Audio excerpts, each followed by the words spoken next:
they have those good parts for us today. Now, satellite parts are hard to get. This is about the only place we can get those things these days. Yes, indeed.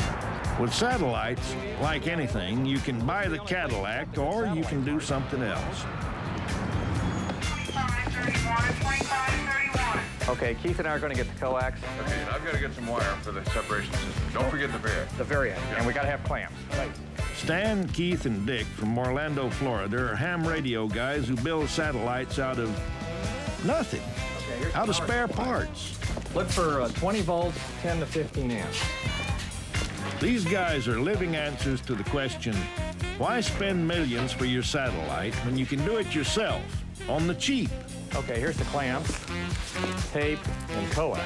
For the ham radio operators of the world to build a satellite, we don't have multi-million-dollar budgets that can build antennas, for example, that cost $100,000 a piece.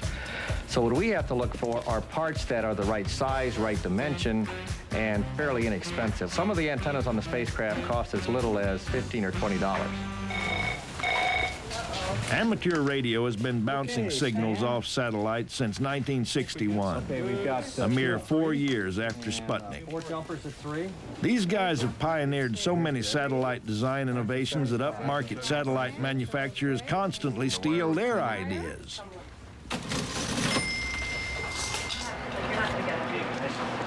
Their place is called AMSAT. Hams everywhere use their satellites for free. AMSAT has really been the sandbox, if you will, of space technology, and particularly in space communication technology. We are a volunteer organization. We have one full-time paid person. All of the rest of us are volunteers. It's always cheaper to make than to buy. That's the truth, whether you're ordering in dinner or making a satellite. Unlike the big boys, AMSAT's greatest cost is hitching a ride into orbit atop a rocket out of French Guiana, South America.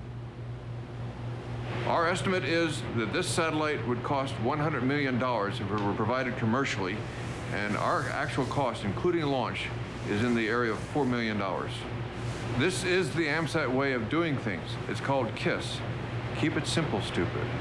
And we keep things as simple as absolutely possible. You want simple? How about this? American industry is constantly turning out cheap, lightweight metal forms that resemble satellite antennas.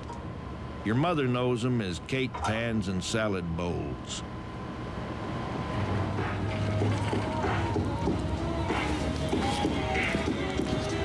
This is how knowledge advances, doing things smarter, cheaper. And it's totally in the American grain, pushing the envelope in everything. In our kitchen corner. You want to be a scientist? This is what it takes. Keeping your eyes open to every opportunity. Some explore to the ends of the earth. Dick does housewares. Yeah, when I walk down the aisle at Kmart, my wife's always kidding me. She says there's an antenna in every pot, and that's basically true. When I walk down the aisles now, I'm looking for parts, not for things to eat or take home and play with. Uh-huh. Yes.